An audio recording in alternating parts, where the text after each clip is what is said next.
I'm John Shearer in Yellowstone National Park.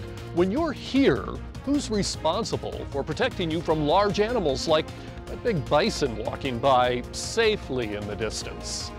Coming up, we'll hear what the Park Service has to say about it.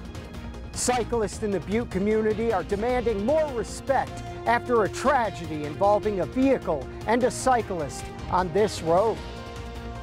Puerto Rico's governor is stepping down. I'm Laura Podesta. Coming up, we'll show you the moment celebrations erupted in the streets. Good morning to you and welcome to your Thursday. I'm Missy O'Malley. Chet Lehman is off today and Matt Elwell will have our forecast here in just a few moments. Our top story for you now, officials at Yellowstone National Park say there's only so much that they can do to keep people safe from wild animals that roam around popular attractions. MTN's John Shearer reports that what steps are being taken after a 9-year-old child was thrown through the air by a bison, while visitors are getting a warning as well. The attack happened on a popular trail here at Old Faithful, just like this one. Now, that bison was pretty close to the trail, but still some basic safety precautions around big animals just weren't followed.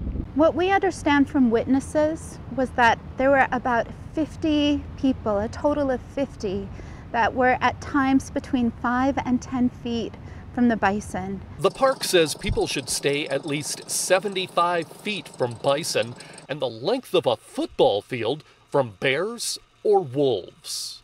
So given that so many people were so close to the bison, I would say that was a problem. Now, that's not to blame the child who was the victim of this attack, but animal attacks are all too frequent in the park. Another was this elk attack last fall. It's a wild and wondrous place, but by being here, it's visitors' responsibility to protect this place. Worthen says that means protecting yourself, protecting the animals, and protecting the environment. We're constantly thinking about it, wanting to be creative so that we reach new audiences, older audiences about this critical message, which is to keep your distance from wildlife. That's a message park visitors get over and over. But when you're seeing a bison for the first time in your life, sometimes it can be hard to remember that's a wild animal, not a pet in a zoo. At Old Faithful in Yellowstone National Park, I'm John Shearer for MTN News. Now, park rangers are still investigating Monday's bison incident. Matt joins me now. Matt, it was a pretty beautiful day yesterday. Yeah. And in my neck of the woods, not as terribly gusty as maybe we had premeditated, so thank goodness for that. And that's good. We had some areas dealing with showers, thunderstorms, hail, a little bit of everything depending on where you were. But today our main focus is once again on the red flag warning for northern Gallatin County, back toward Broadwater County, Mara County. That's through 9 p.m. today. Gusty winds, dry conditions, not much of a chance of thunder showers. Look how cool the temperatures are early on. That's actually a good sign for us, at least early in the day. Skies are relatively clear, allowing those early morning temperatures to remain chilly. And temperatures for the afternoon, we're talking mid-80s for most of the area. We'll talk about our rain chances heading into the weekend. That's all coming up in just a few minutes. Thank you, Matt. And now we'll head to the mining city. Police in Butte are investigating a burglary and a theft at Butte Central Elementary School. The break-in was reported around 7 o'clock Wednesday morning after staff noticed several computers and other missing items from the school. Investigators suspect that the school was broken into sometime in those evening hours, and they're still trying to figure out exactly how the thief or the thieves got in. During that investigation, we determined that several computer items as well as laptops and notebooks were taken from the school. We're still trying to determine exactly what was taken and from what location they were taken from.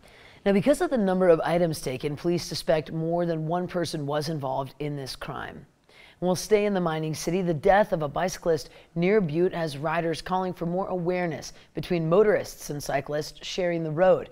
MTN's John Amy talks with a Butte cyclist who was severely injured by a hit-and-run driver while riding her bike.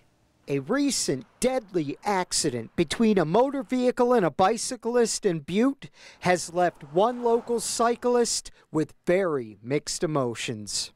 I feel sadness and I count my blessings, because it could have been me. A 70-year-old Washington man died after he was hit by the side view mirror of a passing vehicle while cycling on Highway 2 Sunday afternoon. In 2010, Gina Evans was also hit by the side view mirror of a passing truck while cycling in Butte. Being that I was on my cross bike, I was a little bit higher, otherwise the mirror would have nailed my head.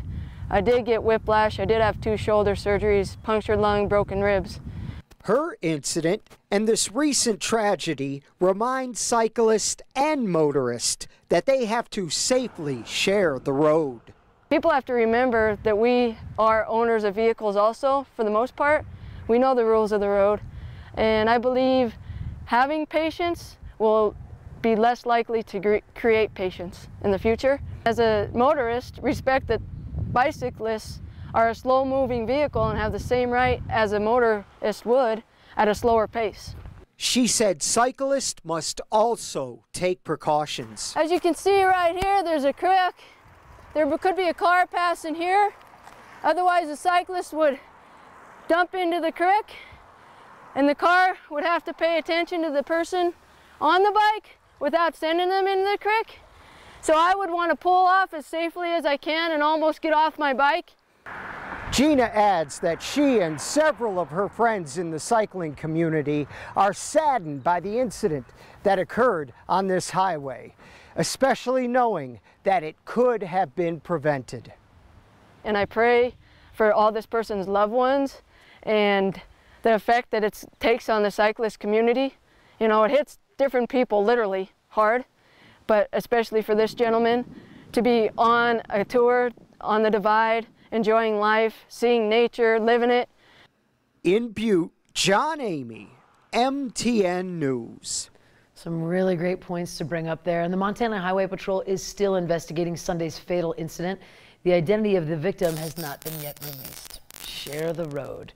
Now, after days of protest, the embattled governor of Puerto Rico has resigned. As CBS's news correspondent Laura Podesta reports, Ricardo Rossello stepped down shortly before midnight, and it was met with celebration. Protesters gathered in the streets of San Juan last night, listening intently to a Facebook live stream on their phones as Governor Ricardo Rossello spoke. He tomado la siguiente decisión.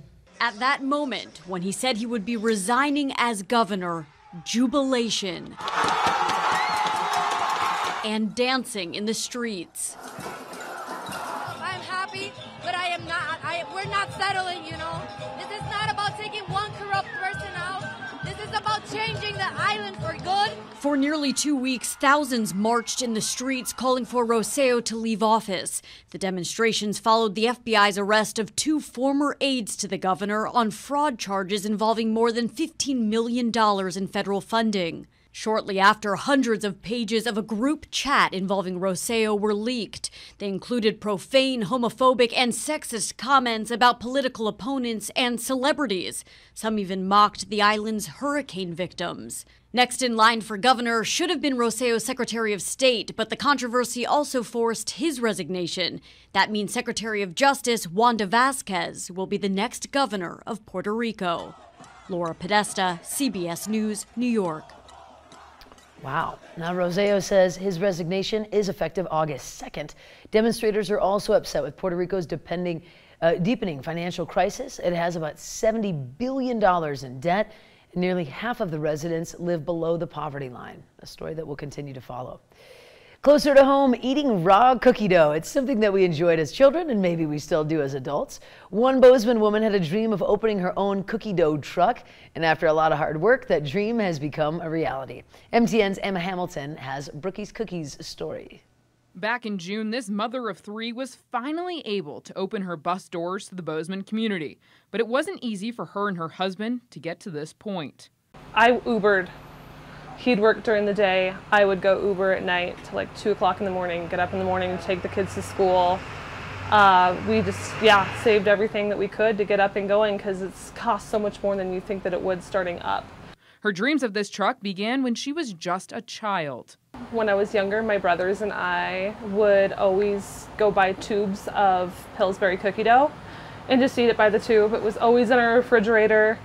The food truck has exceeded all of Brookes' hopes and dreams in just the short 2 months she's been open, and it's been a big hit in the community, something she never imagined. When people say that you're the talk of Bozeman, or I'm just like, what do you mean? Like, what do you mean they're talking about me? How are they talking about me? You know, so it's kind of just like been a shock. And she has some even bigger dreams. Definitely multiple locations in multiple cities. I've had so many people reach out to me from Billings, from come to Billings, come to Belgrade, come to Butte, come to Helena. When are you coming to Great Falls? So the goal is to have as many Brookes cookie doughs as in many towns in Montana as I can. Reporting in Bozeman, Emma Hamilton, MTN News. Now, the cookie dough is made with whole pasteurized eggs and heat-treated flour to make sure no one gets salmonella poisoning. I can't believe I haven't tried Brookes Cookies yet. I think I know what I'm doing today. Stay with us. In a moment, we take a look at